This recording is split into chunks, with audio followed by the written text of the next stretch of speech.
Welcome to a short course on listening, active listening, total listening. The art of listening is an acquirement, not a gift. A lot of people don't realize that. Listening is a learned behavior. It's a skill. We learn it as we learn to speak, as we learn to play golf or tennis or drive a car. But that's the first problem. People don't realize listening is a learned behavior. A second problem is we listen about 45% of our waking hours. Most people, most days, most of the time. However, less than 5% of the population has been trained in listening. How can that be? It's a learned skill, a learned behavior. We do it most, and we're not taught it at all. Well, let's look at the facts. 9 surveys in the last 60 years from prestigious organizations such as the University of Minnesota, the International Listening Association. 9 surveys in the last 60 years have all found about the same percentages, that we listen 45% of the time. We do it most, more than any other daily skill, and we're taught at least. We listen more than any human activity except breathe, but fewer than 5% have been taught how to be a better listener. We write 9% of the time. We do at least, and we're taught it most in every level of school, from the earliest grades on through graduate school if you get up that far. We read 16% of the time. These same surveys have shown these same figures over the last 6 decades. We read 16% of the time. We do it second least. We're taught it second most. We talk about 30% of the time.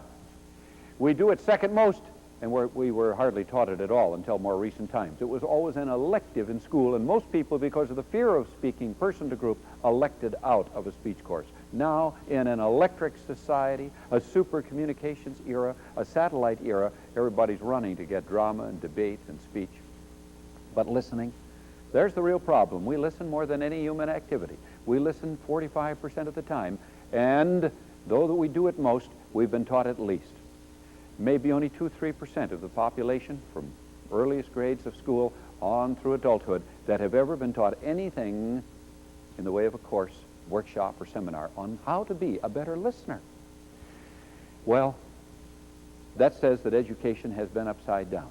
Well, if that's true, that we listen that much and we're taught it so little, but that it is a learned behavior is number one, that we do as most is number two. When you put these two together, there better be some training on it. And there is more training. There are more books and more cassettes, more audio and more video, and more courses and workshops, more modules and management courses on how to be a better listener. And that's our job right here now, to learn how to be a better listener. But first, let's talk about the problem. If we do listen 45% of the time on and off the job, if we do listen 45% of the time, and most of us do most of the time, there are exceptions to every rule. We're talking about the averages up in the majority, the 90 percentile. There's most of us listening at 45% of the time on the job. If that is true, then 45% of your paycheck and my check is for listening. And so few of us have ever been taught anything in listening. We're going to present a little course to you, some basic rules and some advanced principles. We need both because we're working with a complex system known as the human brain. 3 pounds up here, 100 billion cells. Psycho-cybernetics, psycho, the mind, cybernetics, the mind computer. It's there to work for us, to learn, to understand, to retain, if we use it properly. Well, the 2 ears are where a great deal of the input comes. Let's look at some other facts from psychology books, because everything we talk about today is based on psychology, and most of it you'll find in psychology books, whether it has to do with listening in the first place or retaining, remembering in the second place. In fact, one of the benefits of being a better listener is to have a better memory. Now, do you think people forget things? Do you think they forget names? Answer is no. They don't forget names. They never heard them, knew them in the first place. I can know Bill and Jim, and I can see at a meeting or conference Bill introduce Jim to a third party in back of the room. Then Jim walks by. I say, "Hey, Jim, who is that Bill just introduced you to back there?" Fellow in the mustache. He says, "I don't know." "Well, I just saw you shake hands. I saw Bill's lips move." "Well, I didn't hear the name. I didn't catch the name." You see, we didn't hear it in the first place. Retention is based on understanding in the first place. So one of the bonuses is of being a better listener, you will have a better memory. But that takes a little work, and that's what we'll carve out for you, what to do and how to do it. Now, I don't like to buy a daily newspaper and be insulted by advertising that tells me how poor we are at different things. Well, for instance, Wall Street Journal and New York Times. Wall Street Journal, along the #1 paper in the country, circulation. You open the paper and there in the big full page, blatant headline saying this: looking for the solution without listening to the problem is like working in the dark. And then you look down at the bottom of the page. It's all black ink except for these words. And down at the bottom of the page it says, Sperry Corporation. We understand how important it is to listen. And that's great. And they followed up and sent a tape recording to a little audio cassette to each of their 87,000 employees worldwide to help them be better listeners. So that Sperry could live up to their motto. We understand how important it is to listen. If everyone understood that, we would do a lot better. Another ad, Wall Street Journal and New York Times. Millions of dollars have been spent, not only for print advertising, but on television, in commercials around tennis tournaments, where it says in there, for instance, a spouse talking to a spouse, shown in a living room or a family room, facing out opposite windows. One says to the other, what's the use of talking? You don't listen anyway. And then another one says, if we don't teach our children to listen, how are they going to learn? And another one says, this is hard to take. The average executive listens at a pathetic 25% of ability. And that's why you see brochures for courses from different associations saying, we're missing 75% of what's being communicated orally because we're such poor listeners. Now, we are poorer listeners than we ought to be because we haven't been trained. Well, we're going to take care of that right now. But to understand the severity of the problem, and it's as bad as we just learned, facts from the International Listening Association, St. Paul, Minnesota. The average executive listens at a pathetic 25% of ability. We're missing 75% of it. Think of the whopping cost of that. Not only the cost in money, but think of the warped, ruptured human relationships and the demotivation that comes about as a result. What can we do about it? Well, a little plan, a few basic principles. I'm going to take you up a step ladder of listening success. These are not just basic things, because I think if you aren't doing #1 and #2, they're really advanced things. The whole ladder collapses and it doesn't work well. These are all key principles. Is one more important than another? They're all important. Because anywhere along the line, if a rung is missing on a ladder going up, we've got a little danger signal, a little problem. So here we go, actually spelling out the word ladder, L-A-D-D-E-R, as we climb the rungs of 6 basic principles. The L stands for look at the other person, that is, the person you are talking to or the person who is talking to you. Look at them. You don't have to stare directly into the eyes. You can look at the bridge of the nose, and it won't cause that dizzying effect from a stare looking right into the eyes. But it's nice to look for a sentence or two into the eyes of someone who's talking to you or someone you're talking to, even to pick up the color of the eyes, blue or brown or gray. But look at the direction of the face you're talking to or the person who's talking. You can look at the hairline, the neckline, the ears, the gestures as someone is speaking using gestures, or something they're showing and telling about. But look at the other person. What happens if you don't look at the other person? Dr. Krauss, Columbia University, tells us a survey made across the nation what people felt about the person that didn't look at them. And the answer was, what I call the bottom line, distrust. People don't trust the person who doesn't look directly at them when they're speaking to them. That means whether they're being spoken to or the person is talking to someone who isn't looking at them. How do you feel? How do you feel when you're talking to someone and they're looking at the floor or the ceiling and not looking at you? How does it make you feel? That's a feeling kind of question. Well, I've asked this question all over the world, and people tell me it makes them angry. They feel put down. They feel it's demeaning. They feel there's lack of honesty. They feel the person is insincere. The person can't be trusted. They actually use those words. I wouldn't buy a new or used anything from them. The person lacks credibility with me. Why don't we talk about this? Why don't we let others know? Well, we don't go around doing that. But if we had been taught and just talking with people and asking them these things socially, if not in classroom, then we would learn that the bottom line is distrust. If it demeans you, that isn't good. You wouldn't want to deal with me. You wouldn't want me as a friend. You wouldn't want to buy something for me if you're turned off because of Am I not looking at you while I'm talking to you, or you looking at me? Person to person or person to group, small group or large group. If I'm talking to you now and looking at the ceiling as I'm talking, even though it's through a camera lens, why, you're going to have a funny feeling about that. But let's look at the bottom line. The biggest block to communication is distrust. And if people feel you're not trustworthy from the first principle, the first rung on the ladder, look at the other person, they feel you're not trustworthy because you don't look at them in either situation when you're a listener or a speaker, then we're going to lose in every way in the end, but in some ways always. So the biggest block to communication is distrust. Another block to communication is, because this is so important, we put in a couple more ideas. Keep your word.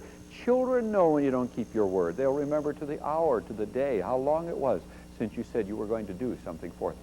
But whoever it is, in business, socially, with family, keep your promises.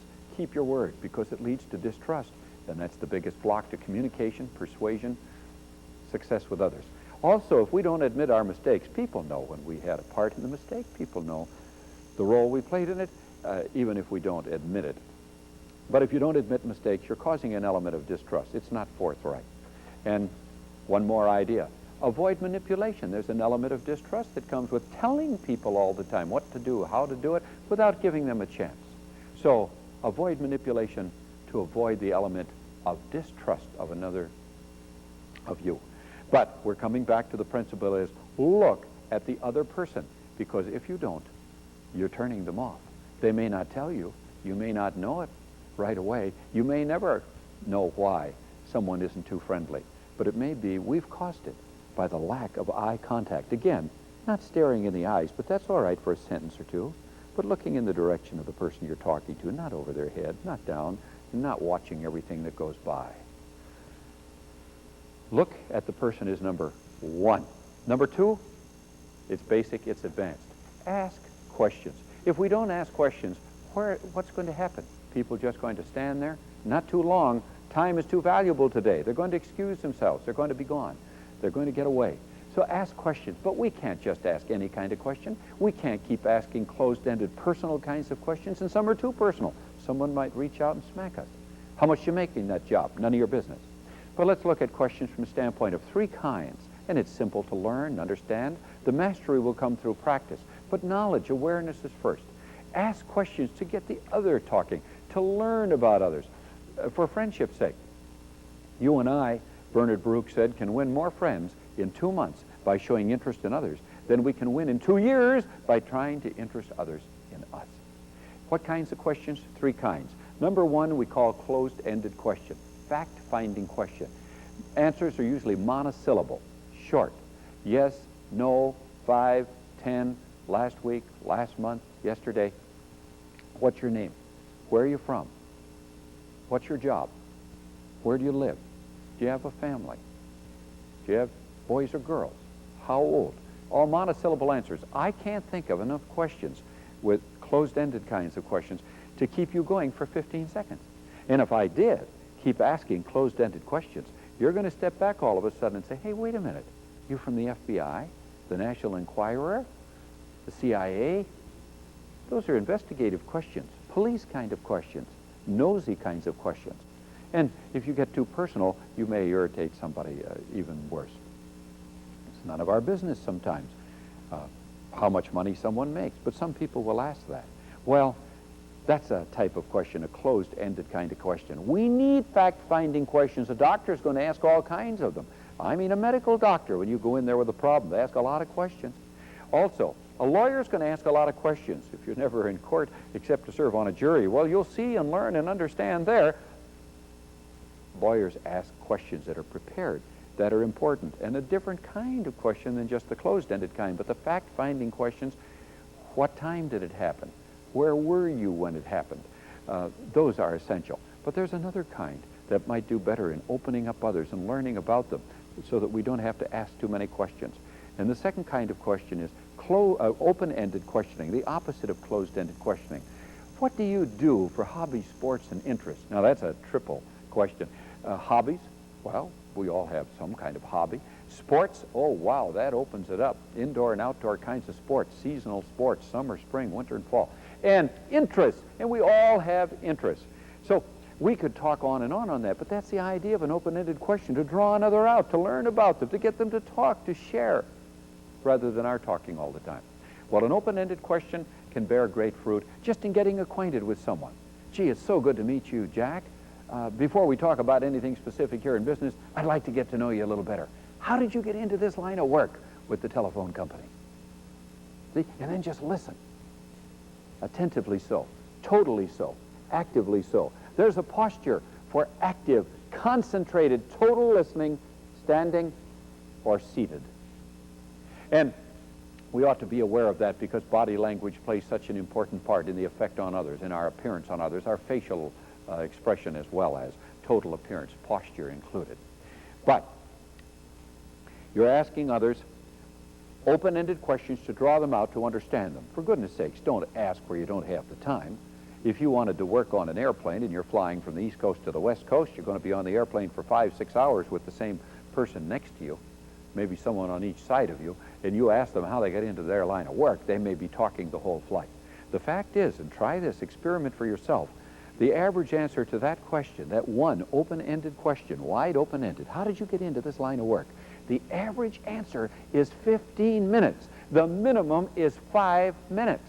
So you have to be prepared to listen, to learn, to understand others better. Don't ask it if you don't have time, if you're not really interested, if you don't really care. But if you do ask that question, even say in a sales situation, you got an appointment with someone, you're going to sell your product or service, and you're seated across from them, breakfast, lunch, dinner, or in their office or yours, and you say, before I get into anything specific, would you mind if I asked you a question or two just to get to know you better? I'm interested, how'd you get into this line of work? Then just be quiet and listen. And wow, will you learn and get to know and understand that person, and they'll get to like you because you're paying such sincere interest. There's not a higher compliment you can pay anyone than just to be a good listener to what they're saying, what they're trying to get across. Now, that's the second kind of question, open-ended questioning, to draw others out when you want to. There's a third kind of questioning, and it's called feeling kinds of questions. A doctor will ask you this, how do you feel right now? Well, when did you first feel this way? Have you felt this way before? When? Where? And we like to know how people feel about the weather, how they feel about events that take place, news events of the day, television, movies, other things that go on. How do you feel about that? What do you think about that? So that's a great kind of question, a feeling kind of question. Doctors have to ask it. Well, you'll find a lawyer has to ask it. A clergy person may have to ask it. But that's your battery of three kinds of questioning. Psychiatrist needs them all. You and I need them all in managing a home with spouse, with children. And then in business, boss, subordinates, colleagues. We need every kind of question to have options and advantages and not be a one-question kind of person, just closed-ended. Now, let's talk just for a moment about a doctor, a therapist, a psychiatrist. A psychiatrist practicing as a therapist for a couple of months, I am told, must learn the art of questioning and listening. And to master that, no matter what type of personality an individual might be, a hyper-personality, a strong, vital, outgoing personality, then they must work harder at controlling their emotions of wanting to speak and wanting to talk instead of listen. So a psychiatrist, I'm told, when working as a therapist before being passed and graduated, is obliged, once they ask the closed-ended question, Jimmy or Joan or John or Jane, what's the problem? And the person starts to talk, they must then say this and only this, one of two possibilities. First of all, what's the problem? Well, gee, doctor, I don't know, people feel that I'm two different persons sometimes, that I'm not just one person, but two different persons. Well, the doctor doesn't know much from that, but will then probe and say, that's interesting, tell me more. Now, if you try this with others, think of how much you will learn and what wonderful friends you'll make. That's interesting, tell me more. Or, I don't understand, could you give me an example? In New York City, people are always saying, give me a for instance, give me a for instance. But you can put it that way. I don't understand, could you give me an example? Now, so we don't sound like a recording, we could interchange these two. That's interesting, but could you give me an example? Or, I don't understand, tell me more. And you can cut through all that and just say, tell me about it. But you must be showing the interest with the eyes or people will turn off. And there are some other things we should be doing. but just to understand the power of questioning, to draw others out. For instance, if I asked you right now, how did you get into this line of work? You might say, just lucky, and end it and be quiet. Well, then I must be good at a supportive question. That's interesting. Tell me about it. What happened? If I'm not asking supportive, open-ended questions, then it's ended right there. Or I could say to you, how'd you get into this line of work? And you say, by accident. Well, it's all over unless I say, I don't understand. What happened? Tell me about it. And then listen. And then you will open up and say, well, it's a long story, but I'll try and keep it short. Remember what I told you? Don't say I didn't warn you. The average answer to that question, 15 minutes. The minimum is 5 minutes. The late Frank Bitcher, in his books, as telling about how he became the #1 insurance salesperson in the world, the first one to ever sell $1 million worth of insurance way back in the early part of the century, was how he sold more insurance. And one, friends, and he said one was important to him as the other, he said that one question when he was first before a person in an interview, in an appointment. Before we talk about anything specific, I'd like to know you a little better. How did you get into this line of work? Well, I found the average is true. The average answer is 15 minutes or longer. 2 of the last 3 people I asked were still talking way beyond 15 minutes. Now we get into a time problem. How do you handle that? Well, gently, sensitively, excuse me, I'm sorry. It's getting late. I really lost track of time. Could we finish this later? Some sensitive, gentle way, forthrightly. But it's best if you hear the person out and let them end telling about what you asked them to tell about. However, staying with, backing up with supportive questions when a person is closed in what they say. They don't want to just go right on and talk. Well, then draw them out with, I don't understand. Tell me more. That's interesting. Tell me about it. If you do that, you'll find wonders happening. Let's say that the next time you're with your spouse or your children, and they're not used to being listened to directly, eyes, the attention to them, not doing 2 things at once, reading the paper or magazine while they're trying to tell us something. If you do this, I'll guarantee you some strange things will happen. The first time that you're reading a paper or magazine and someone comes to you, your spouse or one of the children, they say, let's say it's one of the children, say, Daddy, you won't believe what happened with little Billy at school today. You say, what is that, honey? And you just glance over. You don't really stop, look, and listen. You keep on reading and half listening. Say, well, Jimmy was having a hearing problem, and he has had a hearing problem. They thought he had bad hearing in one ear. But the nurse happened to come in this day and was looking in because he was feeling some pain. And she looked in there, and she took out, now the father isn't looking, you see, or the mother, whoever it is there that's listening to the child, because they're not used to being looked at and really listened to. They're used to us trying to do 2 things at once. Not that it's good, that's the only way they're going to get an idea across.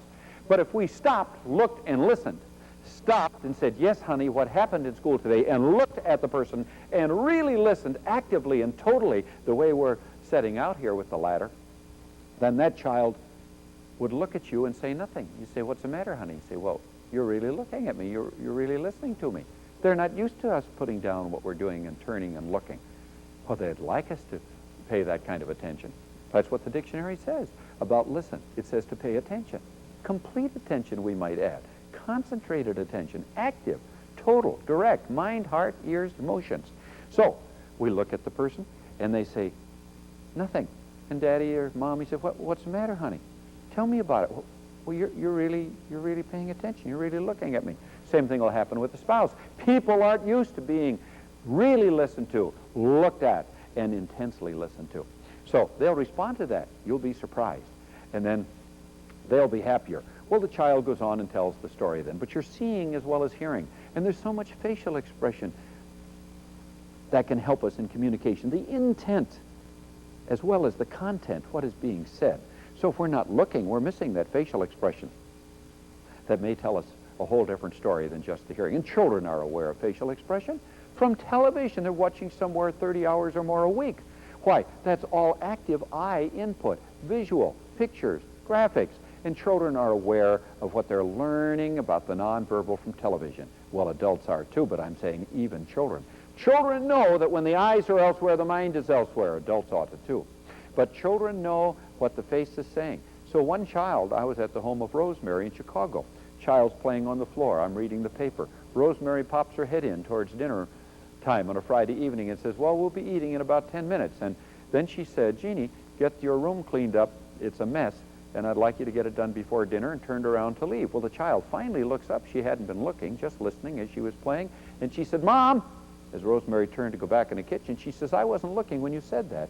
Did you say that with a smile or a frown? And Rosemary looked at me and I at her. Boy, this is behavioral communication. She said, gee, I'm not sure, honey. I don't know, but I do want you to get that room cleaned up. It'll be dinner time soon, and turned around and left. Well, the child didn't move a muscle. The child just kept playing. She didn't head for that room to clean it up. Why?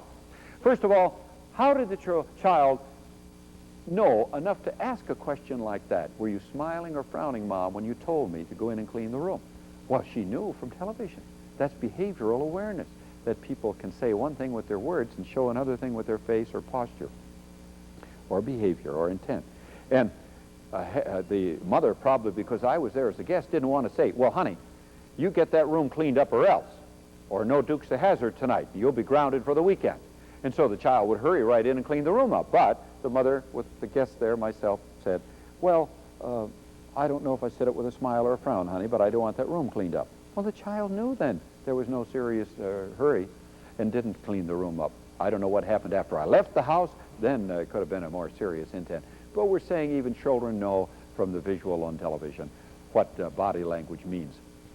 But the eyes watching and listening will learn more, and someone's going to feel a lot better about you and your good listening if you're paying attention with the eyes. But now we're on the questions. We ask the questions, but we must keep watching to listen and learn from what we see as well as what we hear.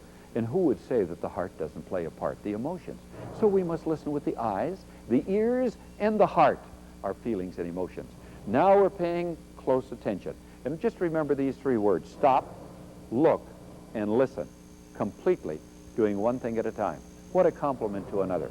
What a good feeling they'll have about us. In family, what it ought to be. In business, it ought to be. With neighbors, it ought to be.